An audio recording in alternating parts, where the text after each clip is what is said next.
చిరంజీవి రాఘవకి ఆశీర్వదించి రాయను. నా పేరు జగన్నాథరావు, జైలు సూపరింటెండెంట్ గా పనిచేస్తున్నాను. మా అమ్మాయి కార్ యాక్సిడెంట్ చేస్తే నీ చదువు నిమిత్తం నీ తమ్ముడు ఆ నేరాన్ని తల మీద వేసుకుని ఈ 25,000 నీకు పంపమన్నాడు. ఈ విషయం ఎవరికీ తెలియజేయొద్దన్నాడు. ఒరే చిన్నాడు, ఏమిట్రా ఇది? నేనేం చేయకుండా పని చేయలేదు నాయనమ్మా. అనుకోకుండా యాక్సిడెంట్ చేసి. అవును, చెయ్యని యాక్సిడెంట్ నీ నెత్తి మీద వేసుకుని ఆ పెద్దంటి పరువు కాపాడావు. చిన్నవాడివైనా మా అందరి బరువు నీ నెత్తి మీద వేసుకుని నీ జీవితాన్ని జైలు పాలు చేసుకున్నావు. ఆయనమ్మా, ఇదంతా నీకెవరు చెప్పారు? నా మూలంగానే తెలిసింది. నభ్రియాత్ సత్యం అప్రియం అన్నారు, కానీ ప్రియమైన సత్యాన్ని చెప్పకూడదని వేదాల్లో కూడా లేదుగా గురుగారు. చిన్నడా,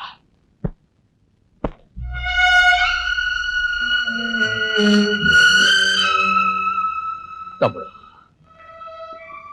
అందరికంటే చిన్నవాడువైనా ఎంతగా ఎదిగిపోయావురా.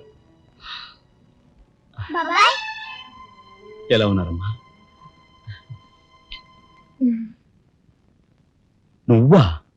గట్టిగా రోపకయ్య, నిన్ను చూడాలనిపించి మనసుండి బట్టలేక వచ్చేసాను. పెద్ద బాబాయ్కి తెలిస్తే మెడ పెట్టుకుని బయటకు గెంటేస్తాడు. నిన్ను చూస్తే చాలా ముద్దొస్తుంది. అల్లు పని ఓ ముద్దిచ్చి గట్టిగా పట్టుకో. ఇంకా దగ్గరికి లాగు. నేను కాదు, వాళ్ళ అక్కని. బాబు, ఆ అమ్మాయి ఎవరో కాదు బాబు, మా అమ్మాయి. వస్తావరా చిన్నాడా, జాగ్రత్త.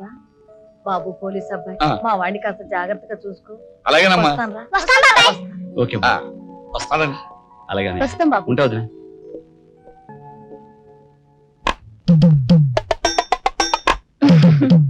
ఏంటి వాళ్ళతో వెళ్ళవా? ఇక్కడే ఉండిపోతావా? రఫ్